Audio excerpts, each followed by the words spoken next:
الحمد لله أحمده واستعينه واستديه واستغفره وأؤمن به جل وعلا ولا أكفره وأشهد أن لا إله إلا الله وأشهد أن محمدا عبده ورسوله أرسله بالهدى والدين الحق ليظهره على الدين كله ولا خير المشركون. All praise is due to Allah. I praise Him, I seek His help, I seek His guidance, I ask His forgiveness. I believe in Allah and I do not disbelieve in Him, and I bear witness that there is no object worthy of worship, no object worthy of obedience, no object worthy of putting first in our lives except Allah, the one and only God. And I bear witness that the Prophet Muhammad sallallahu alaihi wasallam is His servant and His messenger. Allah sent him, that is Muhammad, with Deen al-Haq, with the true way of life. And this true way of life, Islam, shall dominate, shall have an influence over all other ways of life, all other man-made systems, although the mushriks, although those who associate partners with Allah may hate it. My respected brothers and sisters, assalamu alaikum. We want to continue our discussion and deal with the third segment of the topic that we've been dealing with the past 3 weeks, African Muslims in the Americas. The first talk had to do with African Muslims in America before Columbus, and we're using Columbus's name is synonymous with slavery. Before Columbus, so before slavery, and then African Muslims in the Americas during slavery, which was last week, and then today, inshallah, is African Muslims in America, quote unquote, and we put in quotation marks, after slavery, and then inshallah next Sunday, Imam Musa will give the talk on inshallah the role of African American Muslims in the new millennium. Inshallah. If I can just briefly recap last week, because last week, of course, relates to this week. It's all connected. Last week was African Muslims in America during slavery. We talked about how at least like of all the books that were written on slavery, American slavery, of all the books written, it's interesting how the Islamic legacy has been hidden. We showed a film yesterday, last Sunday, dealing with, it was called Hidden Heritage, and we took some excerpts out of Roots, the movie Roots. Many of us remember Roots when it came out. Many of us remember Roots when it first came out. It caused like a stir, you know what I'm saying? But a lot of us had forgotten, or most of us didn't notice the Islamic content that was in Roots, that the Mandingos are Muslims, and that what they did was how they presented the Mandingos in such a way as 1 minute they look like Muslims and the next minute they don't look like Muslims. So so it kind of got lost in the mix. But we showed, for example, how Kunta Kinte was making dua to Allah on the ship, calling on Allah. We also saw how the Muslims led an uprising on the ship itself, and in the movie before they struck, they said there's no God but Allah, there's no God but Allah. And many of us was like, wait a minute now, where was this at? And some of us started thinking, oh, wait a minute, did they show this part on TV? You know what I'm saying? Was this edited out? Because we would have picked that up, right? And then when one of the brothers was martyred, Kunta Kinte does a dua. He did a dua for him. Oh Allah, the merciful, the most gracious, please let him see the face of the Prophet Muhammad, and so on and so forth. This was on the ship. And then we showed how a scene in which the character of Kunta Kinte didn't eat any pork, and that Louis Gossett Jr. Fiddler character was telling him, oh, you must be one of those guinea men, that type of thing. We showed how in Roots, how when Kunta Kinte was being whipped, and he was saying, what's your name? And he said, Kunta Kinte. And they whipped him again, Toby, and so on and so forth. It showed how the sisters were dressed, and they were dressed like wrapped up, scarves and so on and so forth.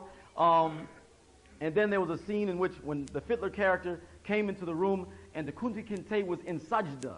He was in sajda. Sajda is like when you saw the Muslims praying, they put their foreheads to the ground. The Prophet Muhammad, peace be upon him, said that when a human being is in that position, they're the closest to Allah they can get to him while they're alive. You know what I'm saying? They're the closest to Allah they can get. Because when you put your head on your forehead on the ground like that, that's the most humble position you can be in. So as Muslims, we're taught that humility is only shown to Allah and is not shown to anybody, anyone else. particularly an oppressor, right? So we bow down only to Allah, basically, and that's the revolutionary nature of Islam. Because when you bow down only to Allah, that means you will not bow down, you will not serve, you will not obey, you will not be loyal to any other thing except Allah subhanahu wa ta'ala. So obviously when an oppressor comes at you, an oppressor in which we showed last week that many of the African Muslim slaves, there's a whole different way of how they dealt with it. But Kunta Kinte, his forehead was on the ground. Fiddler came in and said, what's wrong with you? Don't let the master see you praying like that. Don't be letting them see you pray like that. What's wrong with you? Right? And then there was another scene in which the Kunta Kinte character heard some bongos, heard some drums in the woods, and he went seeking the drums. So he walked up to the brother who was playing the drums, and he said, Assalamu alaikum. And so the brother said, he was blind, he said, wa alaikum salam. And they hugged each other and so on and so forth. And they started talking about these strange Africans here. These are some strange Africans. It's like they're Africans, but yet they ain't. You know what I'm saying? You know, that type of thing. And then a scene in which Kunta Kinte talks about how he recognized the people when he got there. He recognized the people and what different tribes they were from. And he was like, relating all this like to a cricket. That's in the scene. He's relating to a cricket. They have forgotten about Allah. All of this was in roots. All of this was in roots. You know what I'm saying? But this is like a hidden heritage. That there's a concerted effort to hide our Islamic heritage, the Islamic heritage of African Americans in this country. And then we went on to talk about how the African slaves, how they dealt with their condition of slavery. We talked about, for example, how they dealt with dietary laws, how they dealt with their prayers, how they dealt with their dress codes, how they dealt with practicing their own holidays, holy days, right? Ramadan, the Eid prayers and so on and so forth, how they kept up their readings and their writings in Arabic and so on and so forth. We talked about how Islam had actually helped the African Muslim slaves in their slave condition, because Islam taught them how to be organized, to build communities. That many of these slaves who came here as African Muslims, many of them were very educated. An unusual proportion of professional people came. Many of these so-called slaves could speak at least 2 languages and could read and write Arabic, right? And so, and during that time, if you could read or write, that was serious business. Many of the slaveholders couldn't read and write. So you had these so-called slaves who were fluent, can read and write Arabic, speak it, as well as speak their own tribal language. And we gave examples such as one particular slave by the name of Abdul Rahman, who actually kept the books of his slaveholder. He kept his books in Arabic. You know what I'm saying? We talked about the Muslims in the Caribbean, which today, inshallah, we will find, as we talked about, the Caribbean has a serious history on the effect of the thought processes of African in the United States. The Caribbean has played a major role, an historical role in that process. So we talked about the Free Mandingo Society of Jamaica, the Free Mandingo Society of Trinidad, Antonio Mandinga of Panama. We talked about the Maroons, the history and the legacy of revolt and rebellions that the African Muslim slaves led. There were many African uprisings led by Muslims. African uprisings led by Muslims, a common theme that we have also seen throughout our history in this particular country. And again, we'll, inshallah, talk about that again today, inshallah. But how the African Muslim slaves deliberately maintain a cultural and religious distinction. We're not going to dress how you tell us to dress. We're going to dress the way that we used to dress before we got here. And we will see, inshallah, and we saw how the African Muslim slaves, how they, and this is important because this is a theme that we'll be coming back to today. The African Muslim slaves did not separate their African identity from their Islam. That is extremely important. The African Muslim slaves did not separate their African identity from their Islamic identity. This is critical because that has had an effect on how Islam has spread and prospered among African Americans in particular in this country. They believed that what they had left behind was superior, so therefore they were not trying to assimilate into the slave system, assimilate into the slave culture, but they wanted a distinct existence from the slave culture. And they did it through dress, they did it through their practice of Islam in general, practicing their prayers and so on and so forth, and it was a struggle. It was a serious, serious struggle. We talked about the Muslims involved in the Haitian Revolution, pre-Haitian Revolution, McKendall and Bookman. We talked about how they were Muslims, the Maroon societies led by Muslims. We talked about the Seminole revolts of the indigenous people of Florida and how they hooked up with African Muslims and actually whipped the United States government up, whooped them up, seriously. So now, brothers and sisters, where we left off at. Basically, we left off up to the so-called emancipation. So-called. We know that by 1861, there was a civil war. We should never ever think of the Civil War as a war to end slavery. We should never ever think that. That is not true. Every nation that grows, every nation, whether it's Islamic or otherwise, every nation that grows has to go through stages of development of their growth. The United States was no different. So when they got here, part of the stages of development of their growth was that they had to make sure they knew how to feed themselves. They had to make sure, agriculture, the land, food, and so on and so forth, right? But then a country gets to a certain point to where a country can now go towards another direction. They graduate, if you will, towards manufacturing. There were people in this country, businessmen in this country, who wanted this country to emphasize agriculture. They wanted this economy to be an agricultural-based economy. Therefore, of course, a slave-type economy, right? Agriculture. Then you had the northern businessman who wanted manufacture. No, we don't need that type of slavery. We can institute another form of slavery, right? We put them in the factories, manufacturing. So the so-called Civil War was not so much a war to end slavery. It was a war between business interests. Which way is this country going to go? Is it going to go towards agriculture, the southern businessman, or is it going to go towards manufacturing, the north? That has been a conflict that has been in this country ever since. A conflict, right? The northeastern businessman and the southwestern businessman, right? The so-called cowboys and the so-called Yankees, right? I mean, just look at it in history. If you look at it in history very briefly, brothers and sisters, you'll see that this conflict has always been here. And one of the things that you'll find is that even like with the Kennedy assassination, if you will, many of the presidents had been actually representative of the northeastern businessmen. The northeastern businessmen, Rockefellers, Mellons, Carnegies, and so on and so forth, and not the southwestern businessman. The reason why many people say that the Kennedy assassination was a coup d'etat was because after the Kennedy assassination, the southwestern businessman took over in this country. He took over. After Kennedy, almost all of the presidents who came after Kennedy were representing southwestern business interests. Agribusiness, Southwest. Oil business, Southwest. Defense industry, Southwest.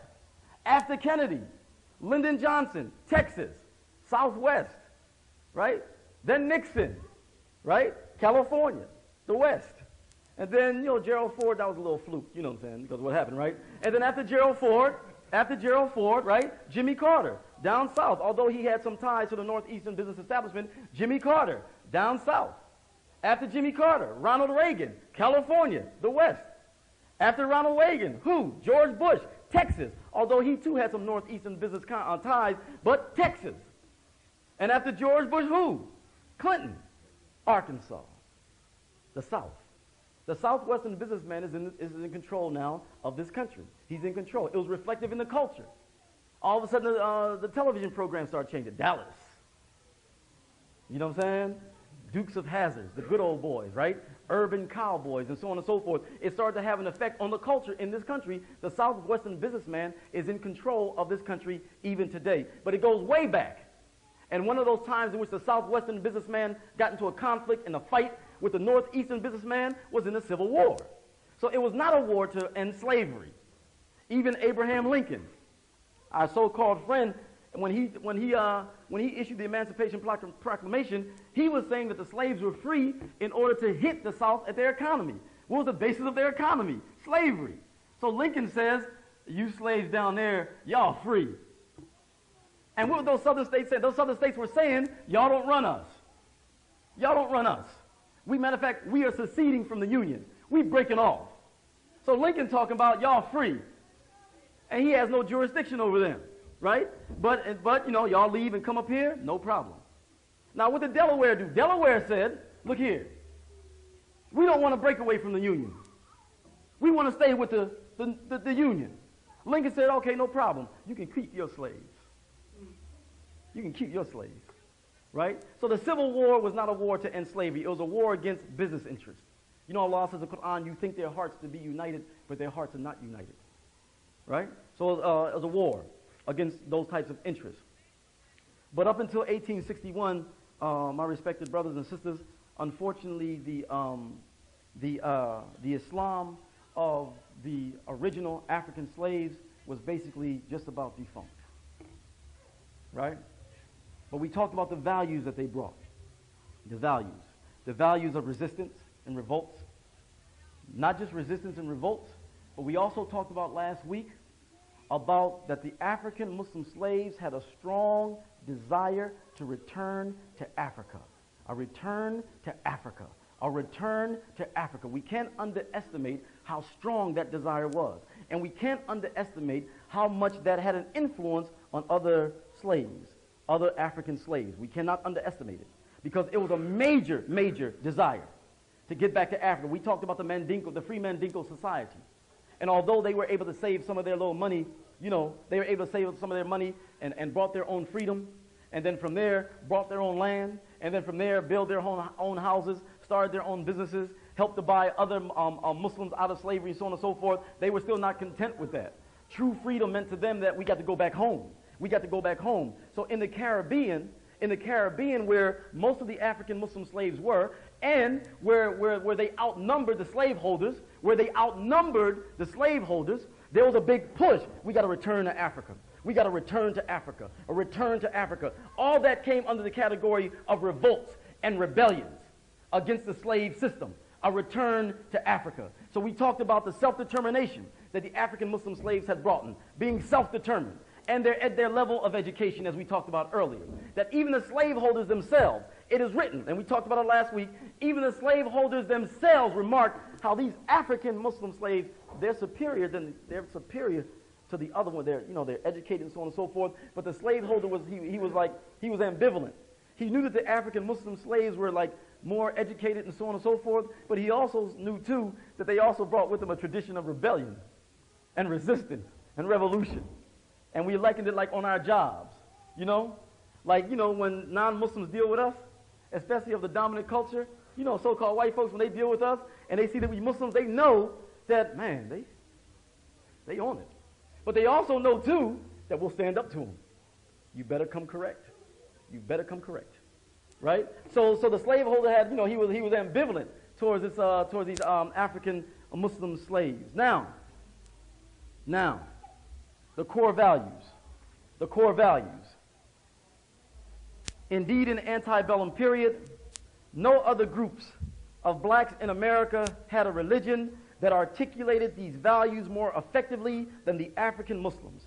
Aspects of global Islam, literacy in Arabic, jihad, equipped them with the tools for a liberation struggle in America that in many cases resulted ultimately in their emigration back to Africa.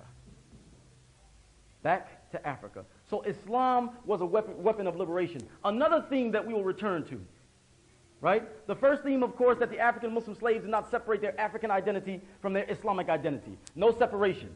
One and the same. All right? The second theme,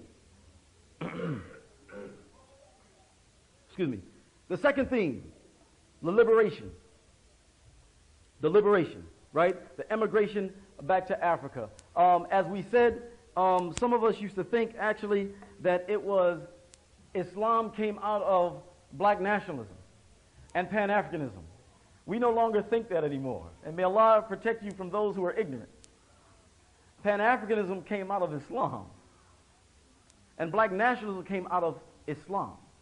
Because the very principles that Islam put forth, the very principles that Islam injected into the black culture in this country, were all the principles associated with Pan-Africanism and so-called black nationalism, right? Islam started. When Islam became defunct, because of the fact that the African Muslim slaves could not carry down, they could not, keep the tradition going. They couldn't keep it going. As we said, by 1861, before the Civil War, it was basically gone. Basically gone. And when they did the interviews, the WPA interviews in the 1930s, and they interviewed these different slaves, there were many slaves who talked about their grandparents. They were talking about the grandchildren of the African Muslim slaves, the grandchildren. African slaves of the 1800s. Their grandchildren, their grandchildren.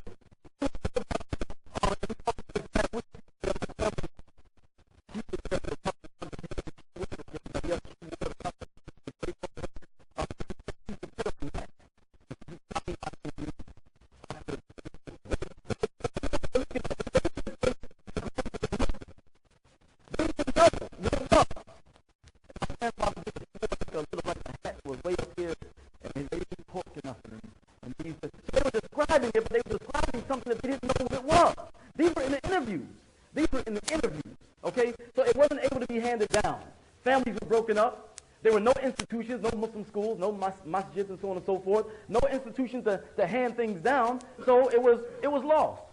It was just lost, right?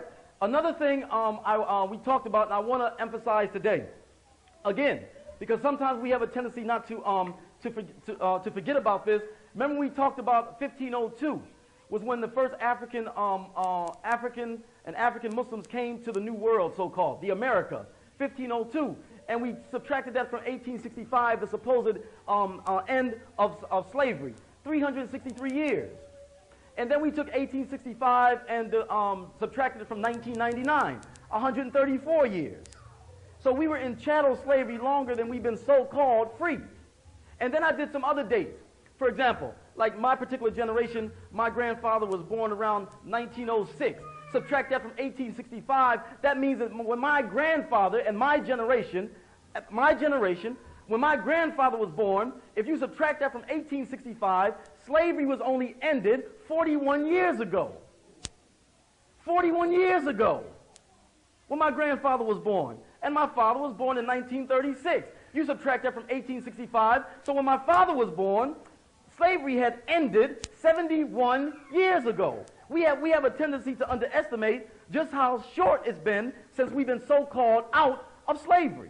That is why we still see some of the same slave tendencies among our people today. It hasn't been that long. It's like those of us who've been Muslims. We've been non-Muslims longer than we've been Muslims. So sometimes when something go down, we might revert back to our old ways. Because we've been non-Muslims longer than we've been Muslims. You could be a Muslim for 20 years, 25 years. And you still may have been a non-Muslim longer than you've been Muslim. So for our people, we're talking about being so-called free 134 years when we were enslaved for at least 363 years. Mentality still with us. So now we're talking about 1861. We're talking about 1861 up around the Civil War, and for all practical purposes, brothers and sisters, it's gone. It's gone. As one author said, in general, the grandchildren of Muslims recalled the exterior manifestations of Islam, such as prayers, but did not seem to have had precise ideas about the religion, and as far as can be ascertained by the published interviews, did not mention the religion by its name. They forgot. I remember Maya Angelou in one of her books. Maya Angelou did a book, and she talked about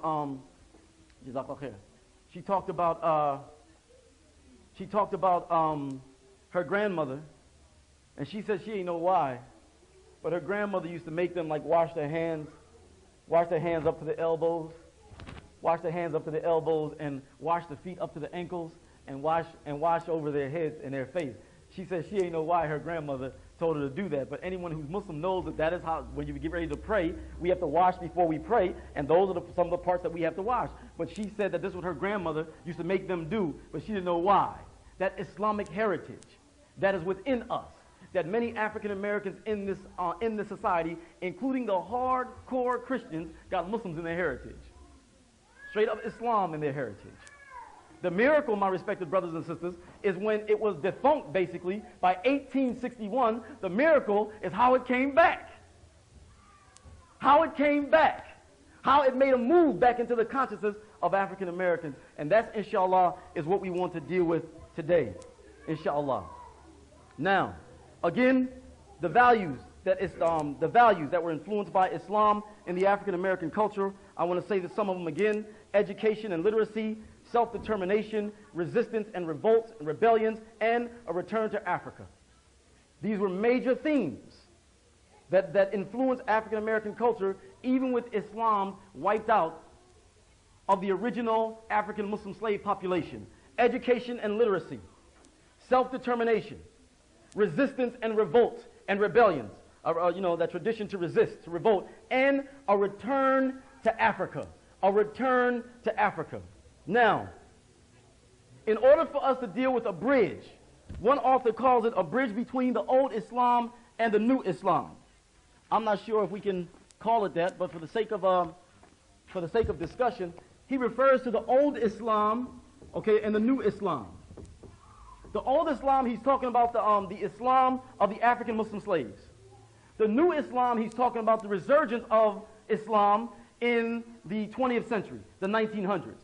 So the old Islam is the African Muslim slaves, and the new Islam, so-called new Islam, is the Islam as it revived itself or began to revive itself in the 20th century, in the 1900s.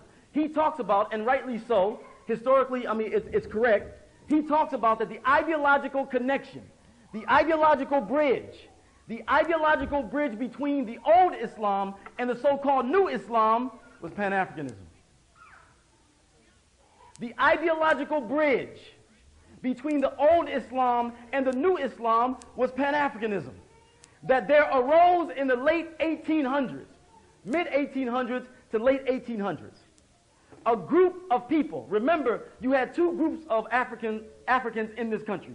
You have those who were enslaved and those who were freed. Right? Those who were freed would organize. They would organize. Not only would they organize, but they had conventions. In our history, you will find, from the 1850s on, annual free colored people's conventions.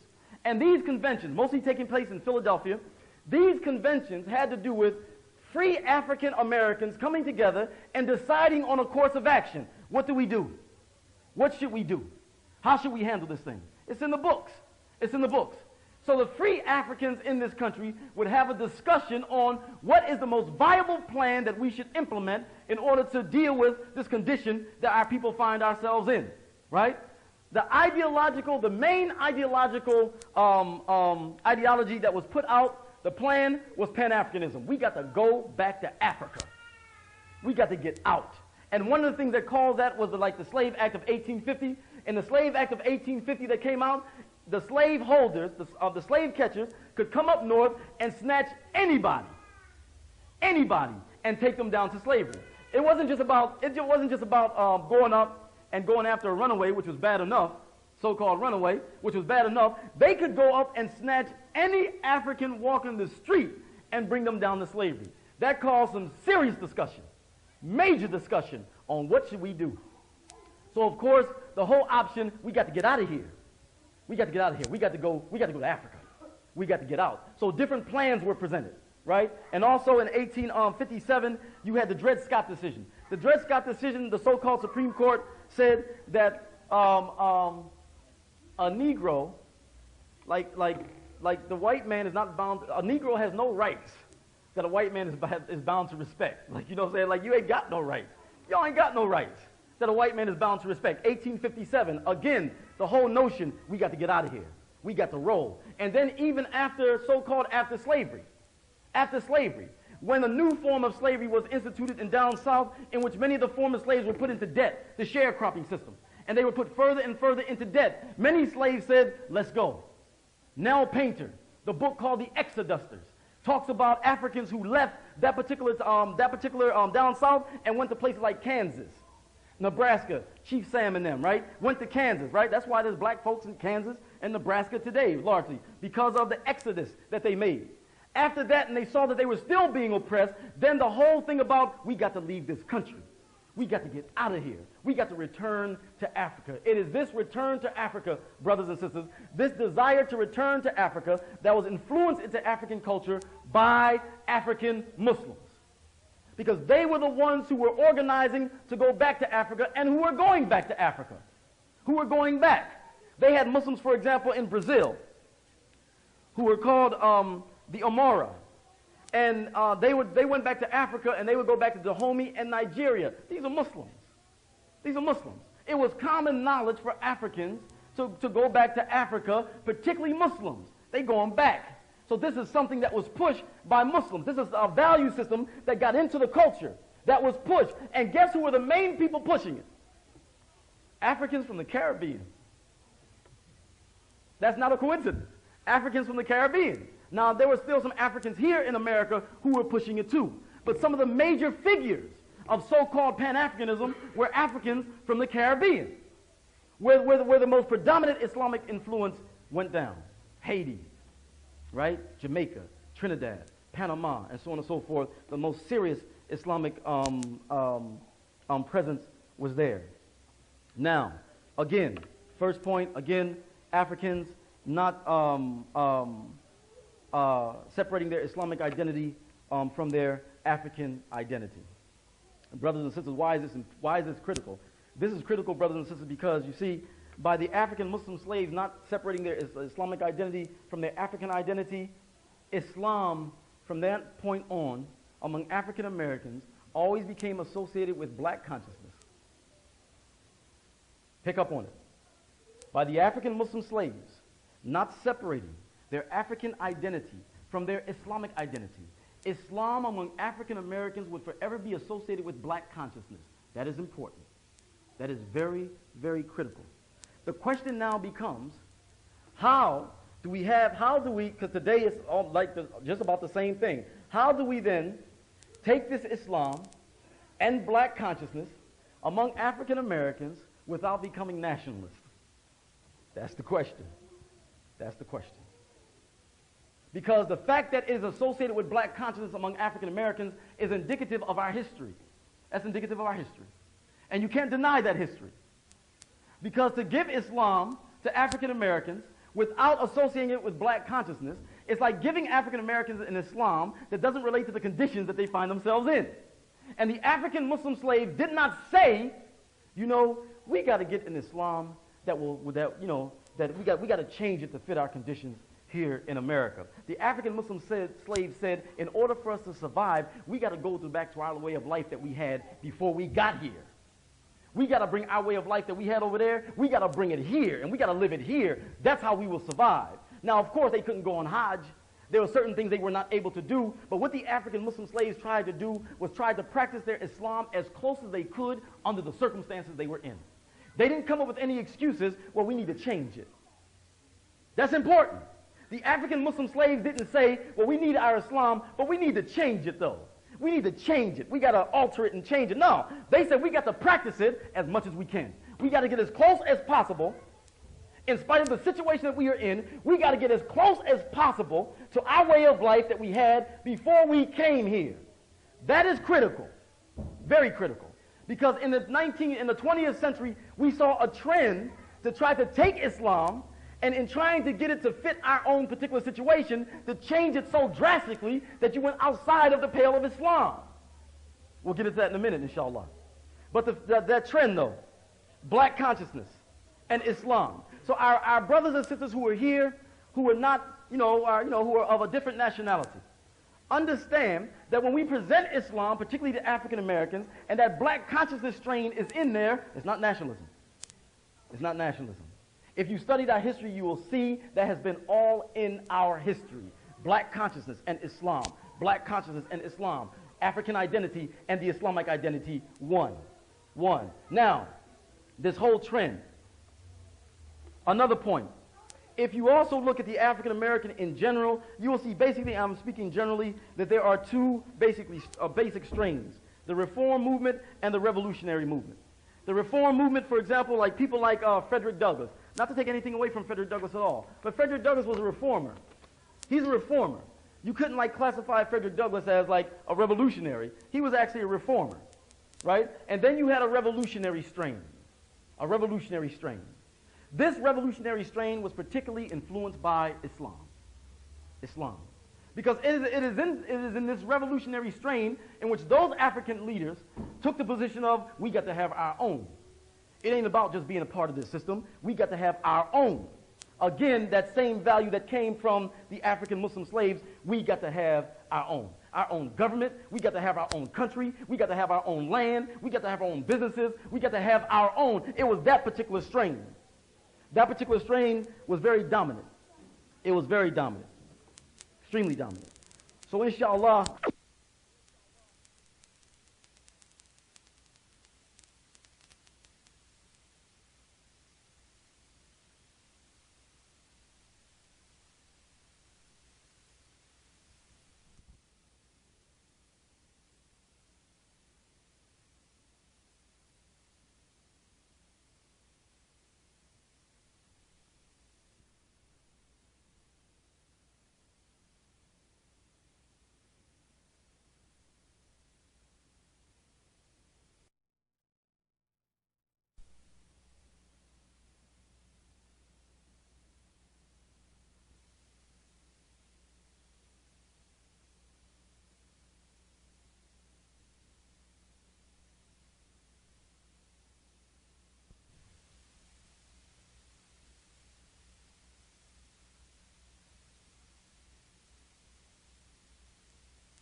of course, the African identity, self-determination, development, restoration of the African continent, dignity, or as we would say, izza,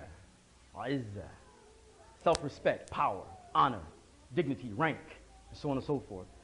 Restoration of African history and culture, and so on and so forth. These are just some of the principles, some of the ideas centering around Pan-Africanism. But let's deal with the 1800s. We want to deal with the 1800s, my respected brothers and sisters, and inshallah go up to the 1900s, and then, again, it all involves Islam, inshallah, and we'll try to bring that out to you, inshallah. We want to mention to you some of the main people in the early days who advocated going back to Africa. And inshallah, one, of course, was Prince Hall. Prince Hall was a Boston minister. He was a Boston minister who was also a Freemason Grand Master. He was Freemason, so on and so forth, right? He was from the Caribbean. Right? He petitioned the Massachusetts Legislative Assembly to help the Africans return to Africa. Of course, the Legislative Assembly ignored him. They said, man, you better get out of here, right? In 1787, the British set up the province of the Freedom in Sierra Leone, the province of Freedom, right? It was supposed to be a haven for free blacks from Jamaica, Haiti, the United States. It was supposed to be a haven. Prince Hall advocated, we got to go there. That's where we need to go. From the Caribbean, we got to return to Africa. Another contemporary like Paul Cuffey. Paul Cuffey was from a Muslim family in Ghana. Although he was a Quaker, and you'll read about in his history, you'll read about him being a Quaker, he came from a family of Muslims in Ghana. Paul Cuffey was actually a shipbuilder, built his own ships, and actually took 40 Africans back to Africa, and actually built his own colony back there. Paul Cuffey, all right? This is in 1815. Keep in mind, too, at this time, the American Colonization Society was set up in 1815. They were designed to take free blacks back to Africa. But here's the catch, though. The other brothers and sisters didn't trust them because they never spoke against slavery. They never spoke out against slavery. What the American Colonization Society wanted to do was get rid of the so-called free blacks so they wouldn't agitate. So they wouldn't encourage the slaves who were the Africans who were enslaved. So they wouldn't encourage them to revolt. They said, well, let's send the free ones back to Africa. That type of thing, right? So the other African leaders, the main African leaders, no, we ain't messing with you, because it ain't right. Now some African leaders went ahead and dealt with it. Hey, I'll get back by any means necessary. So I'll go back to I'll hook them up. I'll hook up with them, right? Another name, John B. Russellworm, Jamaican-born journalist, right? 1830, he went to Liberia, founded the newspaper Liberia Herald. But you got to keep in mind, Liberia was set up by the United States. Check out their flag. Their flag is red, white, and blue. But, hey, by any means necessary, we got to get back to Africa. So there were some who dealt with the American Colonization Society. There were even some who dealt with the American Colonization Society with the intention of going back to Africa to free those heathens, to free those savages from, barbarianism. These are some of the main Pan-Africanists. Some of them went back to Africa with the intention, we got to take this Christianity to those savages back there, right? So they got back and did that. We want to talk about two of the major figures, though. 1800s, late 1800s, two major figures. Bishop Henry McNeil Turner and Edward Blyden. Now, every time you go past a church that says AME, from now on, I want you to think of Bishop Henry McNeil Turner. Bishop Henry McNeil Turner was a preacher, a reverend, in the AME church. Bishop Henry McNeil Turner felt that Africans should go back to Africa. We got to go back. 1800s, late 1800s. We got to go back. Bishop Henry McNeil Turner went back to Africa, saying that Africans should go back to Africa, but he went back there with the intention of taking Christianity to the savages back there. All right? The other name, Edward Wilmot Blyden.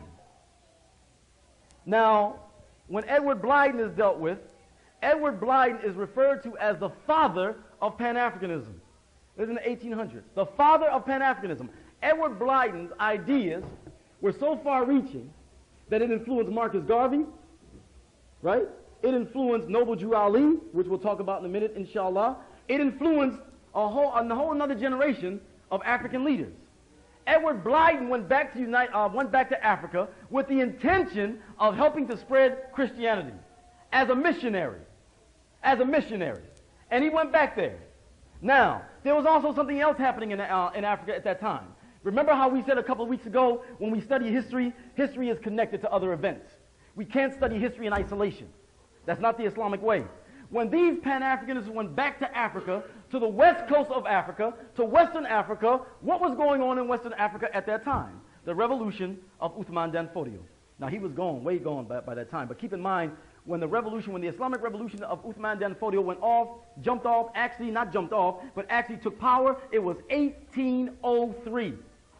And it went until 1903, when these Pan-Africanists went back to Africa with the intention of spreading Christianity, and with the feeling that Africans should go back to Africa. They went back and saw some of the residue, if you will, of the Sokoto Caliphate. Everything in history is connected together. Now, inshallah, if we can kind of move along this, because we have to bring this up to date, inshallah. So the African Civilization Society, I want to give you the goal of the African Civilization Society of 1858.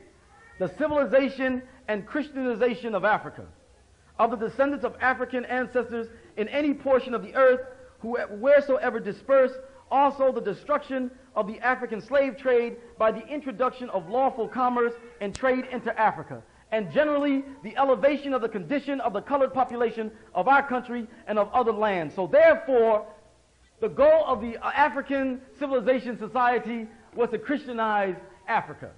They went to Africa and they saw something else. They saw Islam. Now keep in mind, Bishop Henry McNeil Turner was the foremost advocate of return from Africa. I'm talking about like from after Civil War up to the First World War.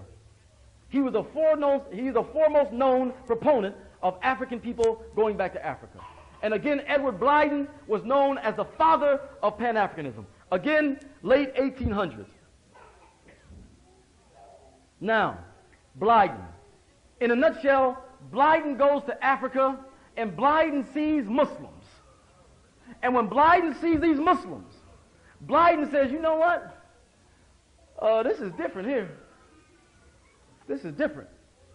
That these Christian Africans, they're different from the Mohammedans. You know, Muhammad, because you know, Christians call themselves Christians after Jesus Christ. So they think that we call ourselves Mohammedans after the Prophet Muhammad, right? So they would use the term Mohammedans. Okay, so let's just forgive them on that, all right? So Edward Blyden, when he goes to Africa, he is studying with ulama. He's studying with scholars. He is meeting with Mandingo scholars and talking to them. So Edward Blyden, with the intention of going to Africa to Christianize Africans and knowing that there were Mohammedans over there, Edward Blyden goes to Syria and studies Arabic. Edward Blyden becomes fluent in reading, writing, and speaking Arabic. So now he's going, now I'm ready now. I'm ready. I can get with him now. So now he's turning them on to Arabic Bibles. They're turning them on to the Quran. He's checking out the Quran. Now he's marveling over the fact, these are some deep brothers. No, you know what I'm saying? No, these brothers are deep, right? And he's seeing how the Muslim Africans, they're better educated. Not only are they better educated, they have more of a dignity and self-respect. Izzah. You know what I'm saying? No inferiority complex, right? They're entrepreneurs. They build their own businesses. So Edward Blyden does what? Edward Blyden writes a series of articles. Christianity, Islam, and the Negro race. The father of Pan-Africanism writes a series of articles. Christianity, Islam, and the Negro race. And the father of Pan-Africanism concludes that Islam is better for the African personality than Christianity. And he takes these articles and makes these articles into a book. Christianity, Islam, and the Negro race. So the father of Pan-Africanism then takes these ideas, right? They're already circulated through his writings. He gets back to the United States, and he's going on a speaking tour. He is now presenting Islam to the black mainstream in a positive way. Because almost every time Islam is presented by the West, it is negative. And that's what we have to understand. The West has always had like a hatred towards Islam and Muslims. Edward Blyden now is going all over the country. Mohammedanism. That's the way to go. Now his Christian, the people who are paying his salary, they get nervous. What's up? You a Muslim? No, I'm just saying that, you know, they're very, this Islam is serious business, right? So now he's checking all this out. He meets with more scholars over in Africa. They give him the name Mukhtar Abdul Karim. Edward Blyden's name was Mukhtar Abdul Karim. The father of Pan-Africanism.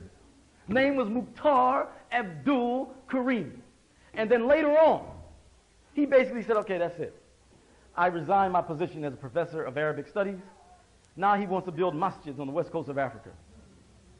He wants to build masjids, and I'm going kind of fast, but I want to read what he said towards the end of his life. They was mad at old Edward Blyden. They was mad at Brother Mukhtar. He said, in 1901, Blyden resigned his professorship in Arabic at the Liberia College. In his final years, his advocacy for Islam was unrelenting. He was the director of Mohammedan education in Sierra Leone from 1901 to 1906. Check out this quote. It is with the Mohammedans and those who are least affected by the fringe of European civilization that I prefer to associate. I want to be with the Muslims. When Edward Blyden died, the father of Pan-Africanism, when Edward Blyden died, his coffin was carried by Muslims. By Muslims. Edward Blyden hooked up, again, listen to that trend. He hooked up Islam with black consciousness. In this case, Pan-Africanism. So the legacy of hooking up our African identity with Islam was continued. The legacy of hooking up Islam and black consciousness was continued. Bishop Henry McNeill Turner.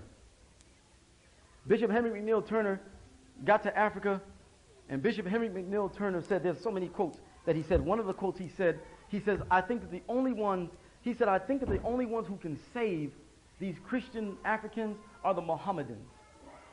Why did he say that? He said because the Christian Europeans are bringing in rot gut, liquor, crack of yesterday, right?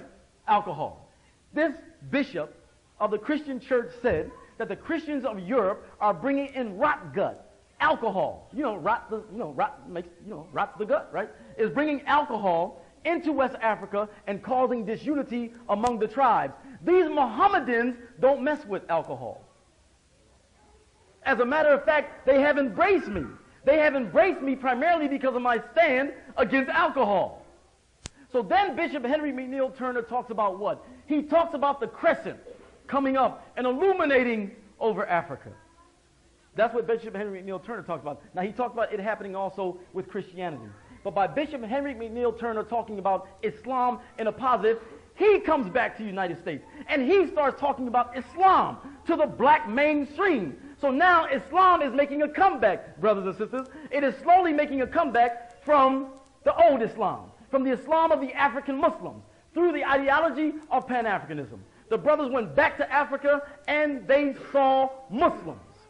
and they saw Islam, and they spoke favorably about Islam, and the ideas of Bishop Henry McNeil Turner and Edward Blyden in the 1800s had major effect on Noble Drew Ali and Marcus Garvey. Let's talk about that. Let's go to the 1900s now, because this is the late 1800s, going into the early 1900s. We got to get to 1913. Actually, Bishop Henry McNeil Turner, he actually goes to the early 1900s. He goes to the early 1900s. Bishop Henry McNeil Turner and actually Edward Blyden. Their ideas took off. Their ideas took off. In one of the conventions, in the 1922 convention of Marcus Garvey, in the 1922 convention of Marcus Garvey, a resolution came up. We should make the official religion of the UNIA Islam. Garvey did not act on it. He never acted on it. But I'm getting ahead of myself. Sorry. Okay, let's go back a little bit, inshallah. Inshallah. Now, let's deal with Noble Drew Ali, Marcus Garvey. We have to deal with, in terms of Islam, we have to deal with Noble Drew Ali first. Noble Drew Ali started in 1913. The Garvey movement took off, 1920. The teens, the Garvey movement, now keep in mind, brothers and sisters, the largest organization this country has ever seen among African Americans was the Garvey movement. Millions were in his organization. Millions. Millions. And Marcus Garvey wasn't just talking about all black people going to Africa. The reason why they said that was to make them look silly. Because all black folks ain't going back to Africa.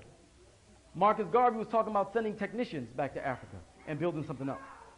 Engineers, people in agriculture, and so on and so forth, and building something up. And then Marcus Garvey also had a program for here in this country, businesses, and so on and so forth, right?